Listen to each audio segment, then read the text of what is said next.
नमस्कार, मैं हृदय कुमार प्रीत पूर्वी चंपा आप सबों का स्वागत करता हूं। और आज की वीडियो हमारे नियमित वेतनमान वाले बीपीएससी टीआरई 1 टीआरई 2 या 34,540 या नियोजित से विशिष्ट बनने वाले आप सबों के लिए बहुत ही महत्वपूर्ण है। तो प्लीज़ इस वीडियो को अंत तक देखिएगा। एक एक आपकी जो समस्याएं हैं अर्जित अवकाश के संबंध में, जो आपके मन में प्रश्न उठ रहे होंगे, उन सबों का हल करने की मैं भरसक प्रयास करूंगा। तो अगर आप मेरे चैनल पर नए हैं तो प्लीज़ मेरे चैनल को सब्सक्राइब जरूर कीजिएगा। और अंत तक आपको ये वीडियो अच्छा लगे तो कम से कम आपका एक लाइक शेयर कमेंट तो जरूर बनता है। आइए सबसे पहले बात कर लेते हैं कि इन प्रश्नों को देख लेते हैं कि अर्जित अवकाश का क्या होगा यदि कोई नियोजित से विशिष्ट बनता है तो। दूसरा प्रश्न ये है कि त्यागपत्र रिटायरमेंट पर क्या होगा। त्यागपत्र रिटायरमेंट या विद्यालय बदलने या विभाग बदलने पर क्या होगा।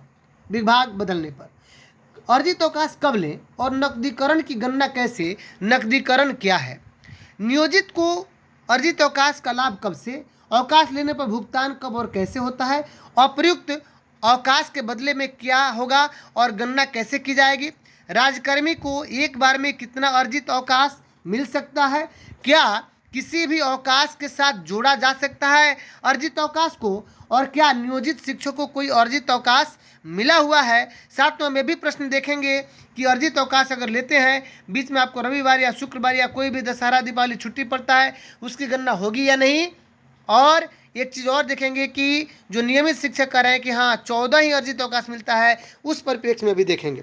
साथ में हम ये देखेंगे कि एक नियोजित शिक्षक को ये अर्जित अवकाश मिला हुआ है, एक ही नहीं बल्कि बहुत सारे नियोजित शिक्षक अर्जित अवकाश का उपभोग कर रहे हैं, और बहुत सारे 90% हमारे जो नियोजित शिक्षक अर्जित अवकाश का उपभोग नहीं कर रहे हैं, चूँकि उनके पास जानकारी का अभाव है।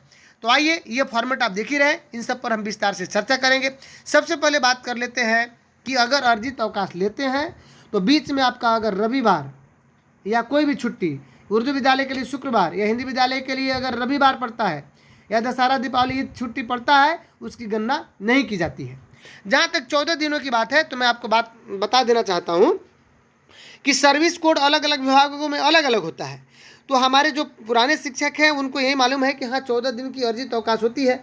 मैं आपको बता दूं कि अर्जित अवकाश के लिए एक नियम है, जो मूल नियम 81 का ख का 1 है, सहायक नियम 157 का क है, जिसमें 300 दिन अर्जित होता है और एक कैलेंडर वर्ष में 31 दिन मिलता है। और इस ये मूल नियम है कहाँ पे, ये भी मैं आपको बता दे रहा हूँ। जबकि नियोजित को एक कैलेंडर वर्ष में 120 दिन उनको मिलता है। दूसरी बात कि अगर भारत से बाहर कोई अगर जाता है अर्जित अवकाश लेकर के, जो राज्यकर्मी है, तो अधिकतम 120 दिन मिलता है, और भारत में समय पर 120 दिन मिलता है, और भारत से बाहर एक समय पर 180 दिन से अधिक नहीं मिल सकता है। अर्थात भारत में एक समय पर 120 दिन, और भारत के बाहर अगर कोई जाता है तो 180 दिन उसको अर्जित अवकाश मिल सकता है। और अधिकतम संचय 300 दिन होता है जो राज्यकर्मी है उनके लिए। नियोजितों के लिए अलग नियम है जो 120 दिन होता है। हम इस पे पहले चर्चा कर लेते हैं जो संशय आप लोगों का है। मैंने कल भी एक वीडियो बनाया था, इसमें बताया था, यही मूल नियम 81 का ख का 1 है। इसमें कहता है कि एक कैलेंडर वर्ष में 31 दिन अर्जित अवकाश होता है, और चूंकि आपको पता है 14 दिन संचय होता है जी महोदय, तो 2 किस्तों में होता है। एक आपको जनवरी को 16 दिन तथा 1 जुलाई को 15 दिन, यानी 1 जनवरी को 16 दिन और 1 जुलाई को 15 दिन। चलिए ये आपकी समस्या हल हो गई जो हमारे कह रहे थे। अब आइए बात कर लेते हैं एक एक बिंदु पे। सबसे पहले हम देख लेते हैं कि नियोजित जो शिक्षक है उनको ये अर्जित अवकाश कैसे मिलेगा। जैसे आप देख रहे हैं कि कार्यालय प्रखंड विकास पदाधिकारी बरारी कटिहार के हमारे जो शिक्षक हैं रितु कुमारी हैं, उनको श्री किशोर कुणाल जी जो प्रखंड विकास पदाधिकारी हैं उन्होंने स्वीकृत किया है। अनुशंसा तो प्रधानाध्यापक ने किया है, और उन्हीं की अनुशंसा पर रितु कुमारी जो प्रखंड शिक्षिका हैं, चूँकि वे प्रखंड शिक्षिका हैं इसलिए प्रखंड इकाई के जो नियोजन इकाई के अध्यक्ष सचिव या बीओ से आप करा सकते हैं। तो चूँकि प्रखंड विकास पदाधिकारी हैं उन्होंने इसकी स्वीकृति दी है, और इसमें ये जिक्र किया है कि बिहार नगर प्रारंभिक विद्यालय नियमावली 2020 के पारा 20 के 6 के तहत दिनांक 9/7/24 से 19/7/24 यानी कुल 11 दिन को इनको अर्जित अवकाश दिया गया है। इसमें उन्होंने जिक्र किया है कि अर्जित अवकाश को उनके सेवा पुस्तिका में भी दर्ज की जाए। अब ये नियमावली 20 का 6 पहले देख लेते हैं, और बाकी जितने प्रश्न मैं किया हूँ सभी प्रश्नों का उत्तर एक एक करके आप सबों को देने की मैं कोशिश करूँगा। तो चलिए हम नियमावली देखते हैं।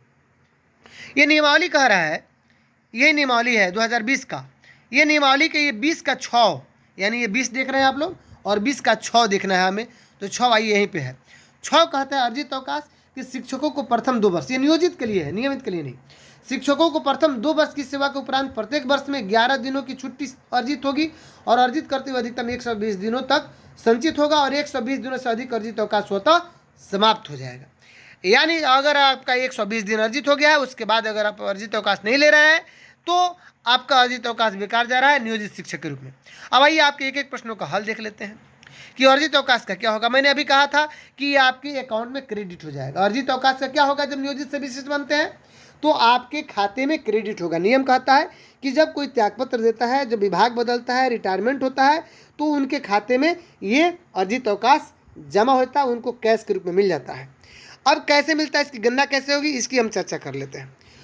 और कब ले, इस पर भी चर्चा करेंगे। नकदीकरण क्या है, नकदीकरण यही है कि अप्रयुक्त अर्जित अवकाश जो है आपका, जो आपने अवकाश नहीं लिया, वह जो नियमित हमारे शिक्षक है उनका 300 दिन और जो नियोजित है उनका 120 दिन, अगर आपने अर्जित अवकाश नहीं लिया है तो इसकी गणना कैसे होती है, इसको मैं कर लेना चाहता हूँ कि जैसे कि आपका जो मूल वेतन है, मूल वेतन अब प्लस DA को जोड़ा जाता है, उसमें भाग किया जाता है 30 दिनों से, और जितना आएगा उसमें जितने दिन का आपका अर्जित अवकाश बनता है उससे गुना कर देते हैं।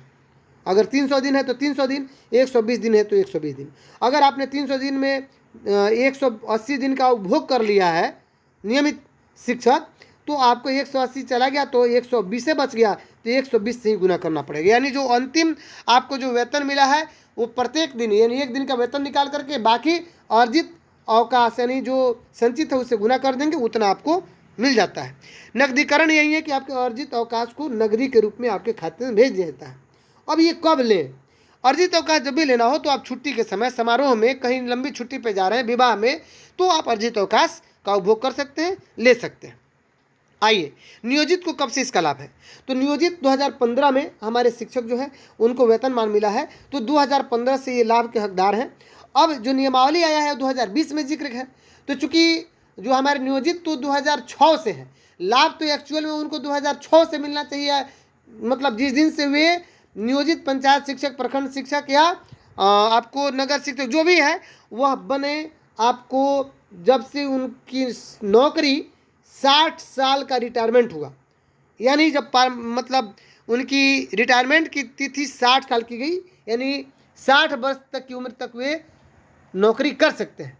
क्योंकि पहले 11 महीने का था तो उसी तिथि से होना चाहिए, लेकिन कम से कम आपको 2015 से जरूर मिलना चाहिए। इसका कहीं जिक्र नहीं किया गया है। अगर इस पर कोई पत्र मुझे मिलता है तो मैं इसकी सूचना आपको दूंगा, आपके संज्ञान में लाने की कोशिश करूंगा। चूंकि आप नियोजित 2006 से हैं तो नियोजित के रूप में जो नियमावली आया 2020 उसके अनुसार कम से कम 2006 से आपको अर्जित अवकाश मिलना चाहिए। अब ये अवकाश लेने पर भुगतान कब और कैसे, जिस तरह चिकित्सा अवकाश हम लेते हैं ठीक उसी प्रकार ये भी अवकाश लेने के बाद इसका भुगतान जब पुनः हम वापस आएंगे, फिर योगदान करेंगे तो बीच में कटौती करके तो आपका वेतन चला जाएगा अर्जित अवकाश के कारण, लेकिन जब आप फिर योगदान कीजिएगा उसके बाद अर्जित अवकाश का भुगतान आपके खाते में कर दिया जाएगा। अप्रयुक्त अवकाश के बदले में क्या और गणना कैसे, भी मैंने गणना के बारे में बता ही दिया। अप्रयुक्त अवकाश वही है जो आपने संचित करके रखा हुआ है, जिसकी आपने छुट्टी नहीं ली है। राजकर्मी को एक बार में कितना अर्जित अवकाश, जी राजकर्मी को एक बार में भारत में आपको 120 दिन, भारत से बाहर 180 दिन तक अर्जित अवकाश मिल सकता है, आप छुट्टी पे जा सकते हैं।